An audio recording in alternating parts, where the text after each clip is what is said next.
I hope you are able to listen me. Yes, ma'am. Okay, thank you.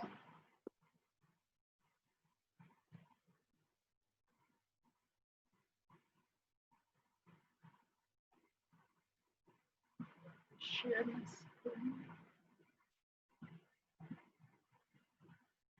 Screen is visible. Screen share हो रही है?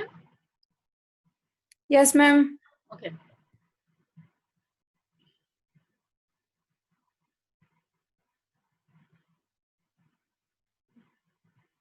Let us wait for 1 more minute.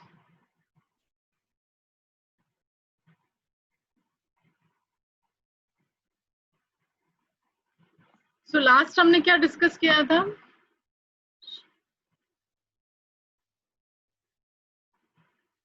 Shagun.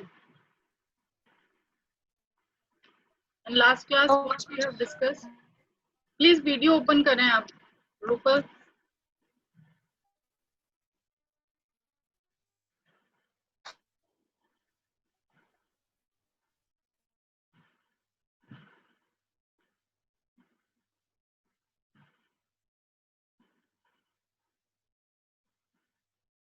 Shagun, Rupal, Puja, please अपना video open करें.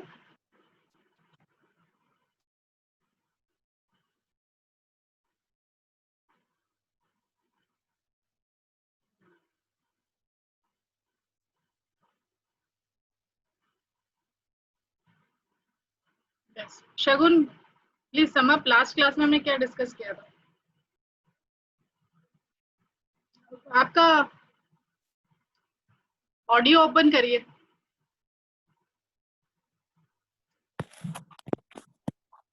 Ma'am exchange theory है ना, बताने वाले थे, बताया था, बाकी आपको समझाना था. मैंने आपको पूरा जो नेट के पर्पज से एक्सचेंज थ्योरी में क्या क्वेश्चन, हाँ, नेट के पर्पज से भी बताया था, वो हमने डिस्कस किया था.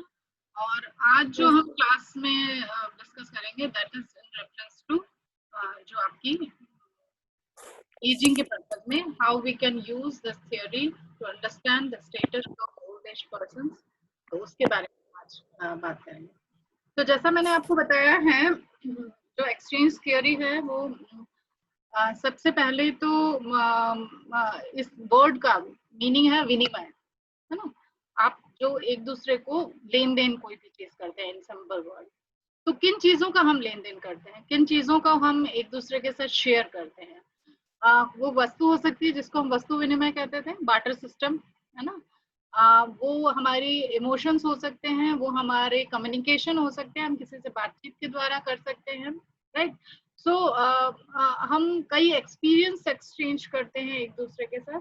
तो इन सब के साथ जो वृद्धावस्था में एक्सचेंज का जो कॉन्सेप्ट है, वो अगर आप देखें इस स्क्रीन पे, इंक्रीज डिपेंडेंसी, आपकी जो निर्भरता है वो बढ़ती चली जाती है. और क्योंकि आपकी निर्भरता बढ़ती चली जाती है जैसे जैसे वृद्धावस्था आती है, तो उसके कारण से कुछ चीजों के का एक्सचेंज करना आपके लिए आपकी मजबूरी हो सकती है. कुछ चीजों को एक्सचेंज करना आपकी आवश्यकता हो सकती है. कुछ चीजों को इसलिए आप एक्सचेंज करते हैं क्योंकि आप अब वो चीजें खुद नहीं कर सकते, तो आप दूसरों को देते हैं और फिर वहां से आप उनके जो भी बेनिफिट्स हैं उनको आप लेते हैं. Let us read this first sentence. This theory is a rational choice approach. यानी कि जो सबसे इम्पोर्टेंट एस्पेक्ट है, और मैंने आपको पिछली क्लास में बताया था, माइकल हैशर की ये थ्योरी है, रैशनल चॉइस थ्योरी. उस रैशनल चॉइस थ्योरी का जो कॉन्सेप्ट है कि पहले हम चीजों को इसलिए देते थे कि हमारे पास श्रम देने के लिए होता था और एक पार्टी के पास पैसा देने के लिए होता था, है ना. जब आप फ्यूडलिज्म, राजतंत्र की बात करते हैं, तो जो राजा है वो श्रम नहीं करता था, वो पैसा देता था और उसके बदले में उसको श्रम मिलता था. तो उसी तरह से यहाँ पे जो कारण है इस थियरी का ओल्ड एज के साथ एसोसिएट होने का, उसका सबसे अंडरलाइन कारण है रैशनल चॉइस, कि वो उस समय की तार्किकता के आधार पर ये निश्चित किया जाता है कि इन चीजों को हमें विनिमय करना चाहिए.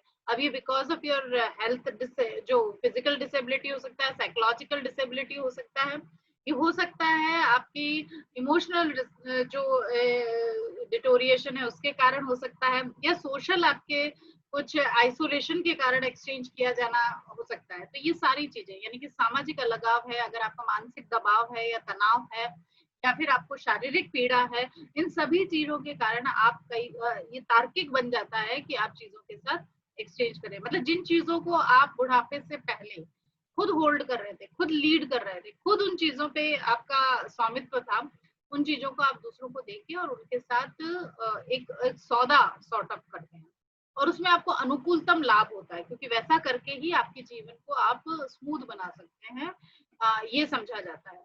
तो इस पूरे कॉन्सेप्ट में जो रैशनैलिटी है वो सबसे इम्पोर्टेंट एस्पेक्ट है, यानी कि जो तार्किकता है वो सबसे इम्पोर्टेंट एस्पेक्ट है इस थियरी के ओल्ड एज के साथ जुड़ने का।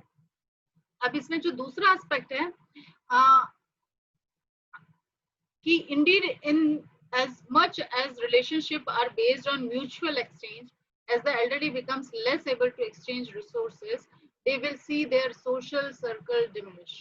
आप देखते हैं कि जैसे जैसे वृद्धावस्था आती है, जो सोशल सर्कल है, जो सामाजिक आपके रिश्ते हैं, जो सामाजिक आपके साथ लोग जुड़े हुए हैं, वो धीरे धीरे उनसे आपकी पकड़ या उनसे आपकी पहुंच या उनके साथ आपका संबंध धीरे धीरे पहले फिजिकल डिस्टेंस पे और फिर इमोशनल डिस्टेंस पे भी होता चला जाता है। सारे रिश्तों की हम बात नहीं कर रहे हैं, कुछ रिश्ते इमोशनली ज्यादा अटैच हो जाते हैं वृद्धावस्था के आते हुए, लेकिन ज्यादातर जो सामाजिक फ्रेंड सर्कल है, ऑफिस का स्टाफ है, आपके रिटायरमेंट हो गए तो उससे पहले जो रिश्ता था वो अब उतना रेगुलर बेस पे नहीं हो पाता।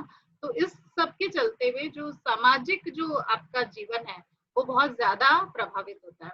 अब इस सामाजिक जीवन के प्रभावित होने के कारण जो म्यूचुअल एक्सचेंज है, जो रिश्ते हैं वो कैसे बनते हैं कि आपसी विनिमय के कारण।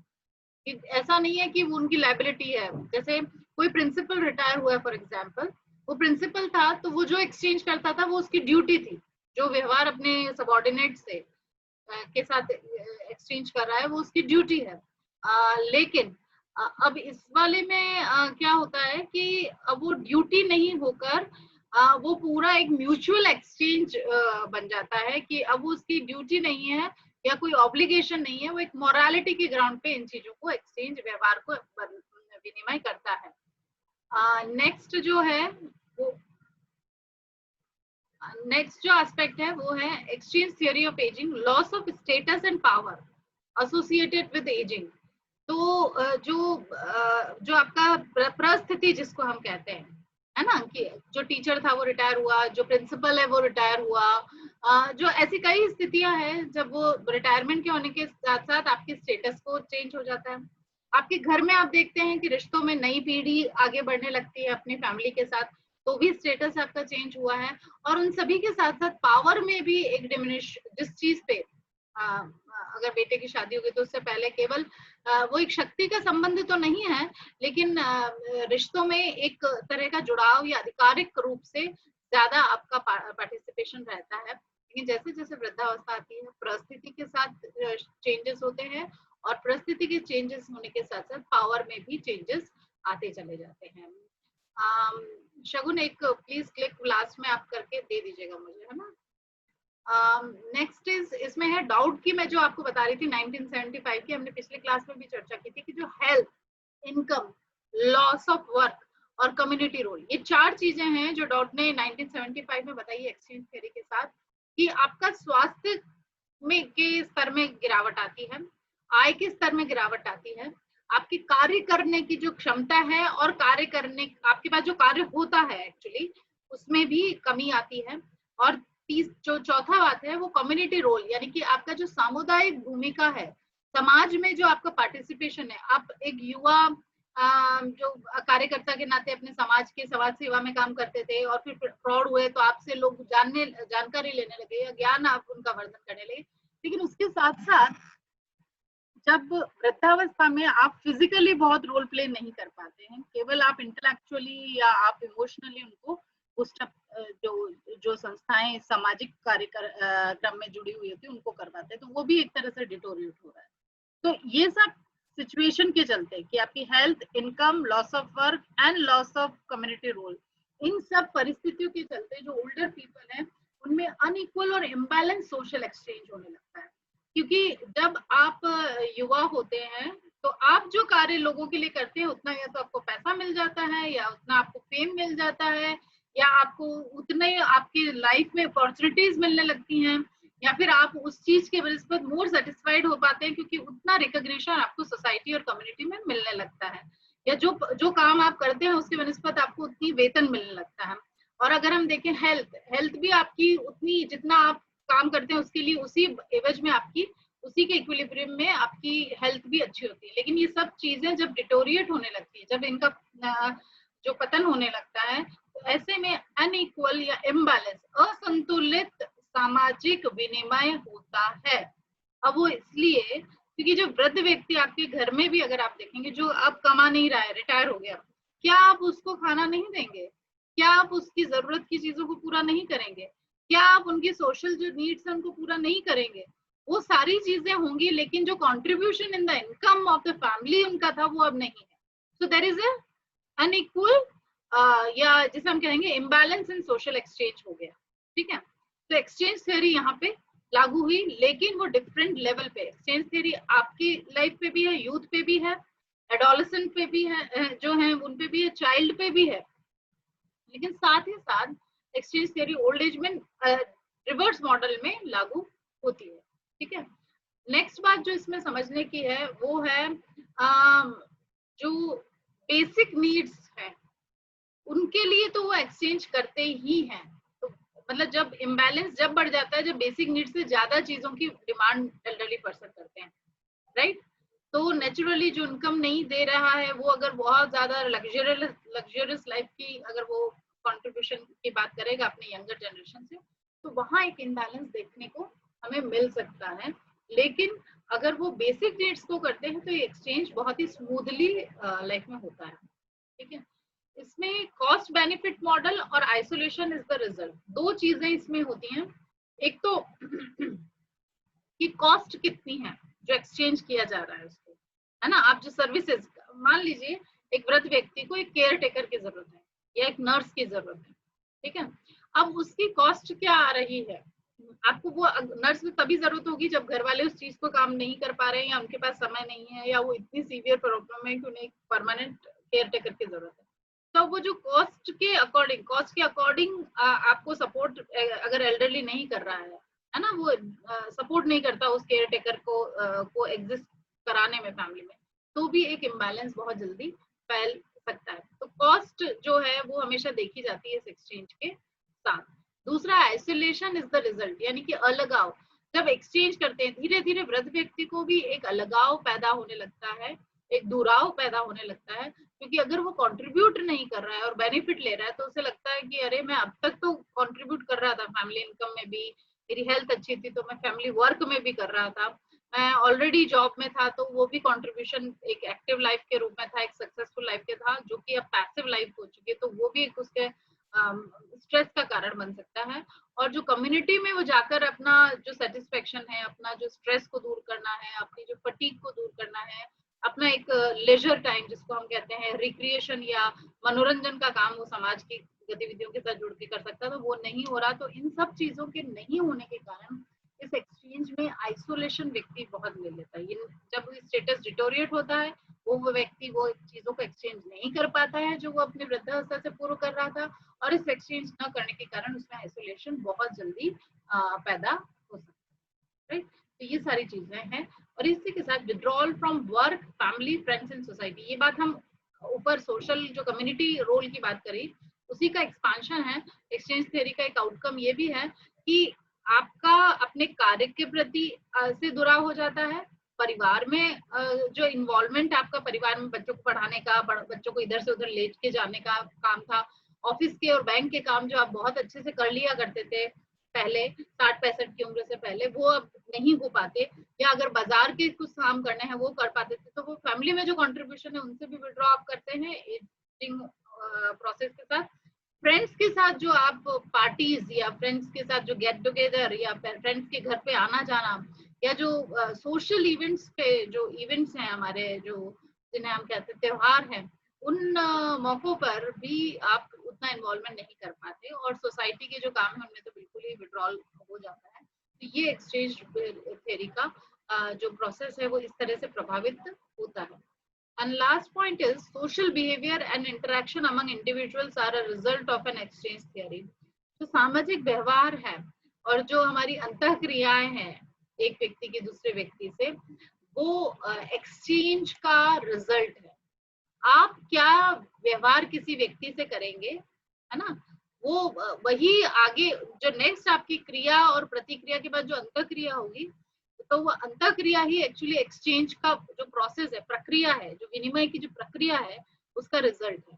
ठीक है, तो इसमें जो सामाजिक व्यवहार वृद्ध व्यक्ति भी करते हैं, वो भी वैसे, अगर आप उनका मान लीजिए आपके दादाजी की को आप देखते नहीं है, अपने कॉलेज से गए, अपना घर पे टीवी चलाई, मोबाइल किया, खाना खाया, सो गए, फिर मिले नहीं, दूसरे दिन कहीं अगर मिल गए तो आपने विश कर दिया नॉल, अगर इस तरह का है तो उनकी रिस्पॉन्स भी उसी तरह से होगी। लेकिन अगर आप कॉलेज से जाते हैं, पूरे दिन का अपना रूटीन उन्हें बताते हैं, उनसे कोई गाइडेंस लेते हैं, आप ये सोचते हैं कि उनका एग्जिस्टेंस आपकी लाइफ में बहुत ज्यादा है, तो नेचुरली वही चीज आपको भी वो वापस दे पाते हैं। तो ये जो प्रोसेस है एक्सचेंज का, वो बहुत इम्पोर्टेंट है कि जो सोशल बिहेवियर है वो एक्सचेंज के प्रोसेस, यानी कि जो प्रक्रिया है, क्रिया की क्या प्रतिक्रिया हो रही है, उससे ही अंत्यक्रियाएं स्थापित होती है। हम समाज शास्त्र के जो फर्स्ट चैप्टर हमने पढ़ा था, तब भी हमने डिस्कस किया था कि how society emerge through the individual's communication and contact, and later on with the help of action, reaction and interaction. तो इन सब से इंटरेक्शन से रिलेशन बनते हैं, और रिपीटेड रिलेशन जब बन जाते हैं तो वो सोशल रिलेशन में कन्वर्ट होते हैं, एंड वही social relation different communities, different groups, different institutes, different organisations का रूप लेते हैं, और इन सब से मिलकर सोसाइटी बनती है। ये हम चर्चा पहले कर चुके हैं। तो वही चीज, पूरा मॉडल सोशल एक्सचेंज थ्योरी में भी यूज होता है। I hope you are getting this entire thing. अगर कुछ क्वेश्चन है तो प्लीज पूछ लीजिए।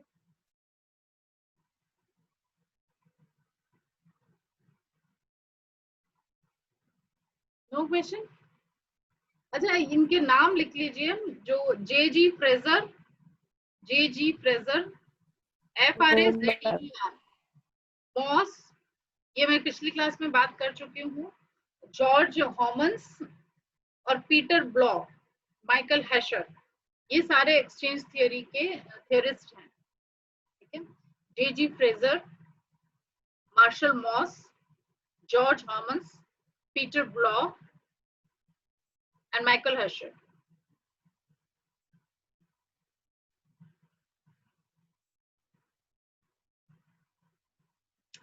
तो जो इनिशियली सबसे पहले जो जे.जी. फ्रेजर ने कहा था, तो उन्होंने ये बात कही कि एक्सचेंज बिहेवियर क्यों जरूरत है, exchange behaviour to fulfil basic needs.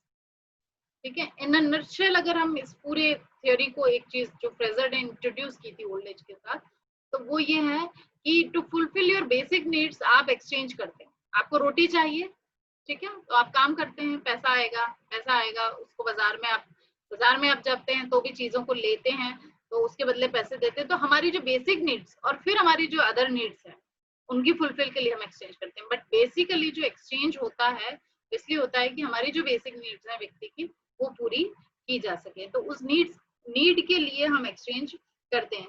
और मार्शल मॉस ने कहा है इसमें कि man is always affected by society and in its pressure they follow some exchange of behavior. तो हमें, क्योंकि मानसिक, अरस्तु ने जो कहा है कि मनुष्य एक सामाजिक प्राणी है, इसी तरह से मार्शल मॉस भी कहते हैं कि व्यक्ति जो है वो समाज से प्रभावित होता है, समाज से अप्रभावित नहीं रहता, वो उसके प्रभाव में रहता है। और क्योंकि वो समाज के प्रभाव में रहता है, उसके ऊपर उसका दबाव रहता है, इसलिए वो कुछ चीजों को एक्सचेंज करता। हो सकता है आप अपने घर के यंग जनरेशन से कोई व्यक्ति नहीं एक्सचेंज करना चाहता, लेकिन उनके खिलाफ भी वो नहीं हो पाता, तो इसलिए भी कई बार दबाव के कारण भी हम एक्सचेंज करते हैं। इसलिए नहीं कि जैसा फ्रेजर ने कहा था कि हमारी आवश्यकताओं के कारण हम करते हैं, लेकिन कई बार हम कुछ एक्सचेंज इसलिए भी करते हैं कि हमें दबाव बना रहे। आपकी इच्छा हो ना हो, मैं जैसे रेगुलर टिंकू रूपल सभी को कह रही हूँ कि ओपन करिए अपने वीडियो, राइट। अब यहाँ पे आपका बेसिक वो था कि मैंने कहा तब आपने ओपन करा और उसके बाद बंद किया, लेकिन शगुन ने जब ओपन रखा है तो हो सकता है कोई दबाव है कि मैडम को सही नहीं लगेगा, राइट। तो ऐसे ही हमारा हर व्यवहार, हर एक exchange either through basic needs और थ्रू एनी प्रेशर, ये होता है, राइट। नेक्स्ट जो बात है, सिमिलरली जो कई बार हम ट्रेडिशंस को फॉलो करने के लिए भी एक्सचेंज करते हैं। तो ट्रेडिशंस को जब आप फॉलो करने के लिए एक्सचेंज करते हैं, मतलब ना तो वहाँ लॉजिक है कोई और ना कोई प्रेशर है, मतलब प्रेशर डेफिनेटली सोसाइटल तो प्रेशर रहेगा, लेकिन ऐसा लॉजिकल प्रेशर कोई नहीं है, या लेकिन वो ट्रेडिशन है आपकी फैमिली का, इसलिए आप कुछ व्यवहारों को एक्सचेंज करते हैं। इसी के साथ साथ रेस्पेक्ट, पावर, अफेक्शन, इन सभी के कारण जो है आप व्यवहार का विनिमय करते हैं। कई बार हम इसलिए व्यवहार किस तरह का करते हैं क्योंकि हम अगले व्यक्ति का रेस्पेक्ट करते हैं, कई बार इसलिए क्योंकि हमारी नीड है, कई बार क्योंकि वो पावरफुल व्यक्ति है, कई बार हमें उससे बहुत अफेक्शन है।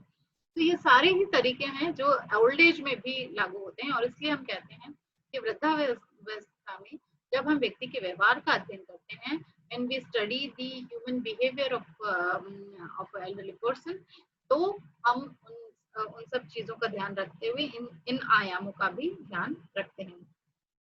और एक्सचेंज इसलिए भी करते हैं, एक बहुत पर्सनल इसमें रीजन है कि जो फियर ऑफ डेथ है, फीलिंग ऑफ लोनलीनेस है, ये दो कारण व्यक्ति को फोर्स करते हैं चीजों को, क्योंकि कि वो अगर उसकी मृत्यु हो गई या वो बहुत बीमार हो गया, जैसे भी कोरोना में बहुत जो एजेड लोग हैं वो परेशान इस चीज के लिए कि अगर हो गया तो परिवार भी हमारे साथ नहीं आएगा कैसे, तो वो किसी तरीके से उनको फैमिली को भी मतलब से नीड को अपनी एक्सप्लोर कर रहे हैं कि कैसे परिवार हमारी मदद कर पाएगा।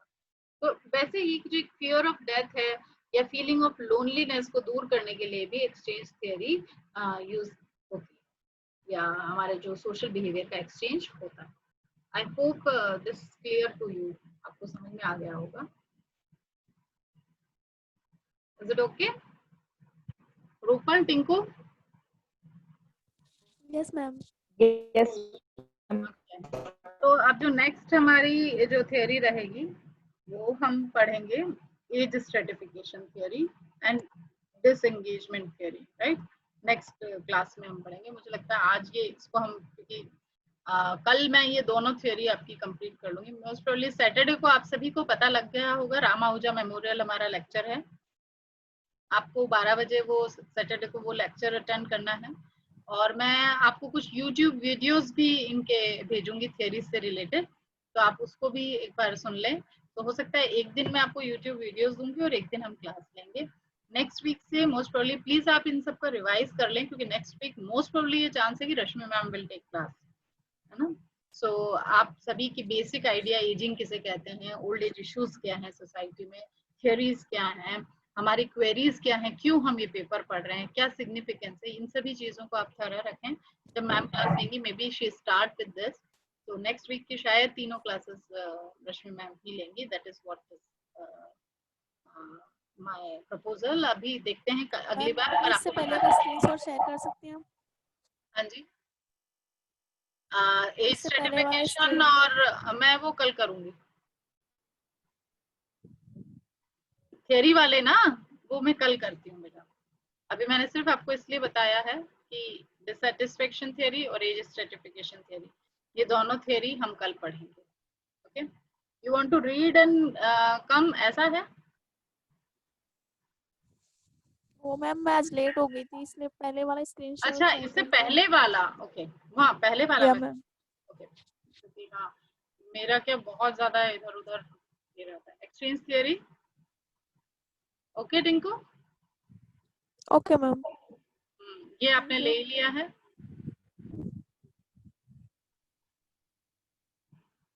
Yes ma'am. इसी चीज को आज हमने बहुत डिटेल में पढ़ा। कल हम डिसएंगेजमेंट थियरी और जो आपका एज स्ट्रेटिफिकेशन थियरी है उसको हम पढ़ेंगे। उससे पहले आप स्ट्रेटिफिकेशन और डिसएंगेजमेंट का जो, डिसएंगेजमेंट की थियरी तो आपने पहले नहीं पढ़ी, पर स्ट्रेटिफिकेशन की थियरी आपने पढ़ी है। तो उसमें एज का जो पास्पेक्ट है, क्योंकि स्ट्रेटिफिकेशन में क्लास पढ़ा है हमने, कास्ट पढ़ा है, राइट, रेस पढ़ा है, जेंडर पढ़ा है, लेकिन एज का जो पर्सपेक्टिव है वो कैसे लागू होता है उसको हम कर सकते हैं। Take care. Okay, thank you ma'am. Okay, thank all the best. You.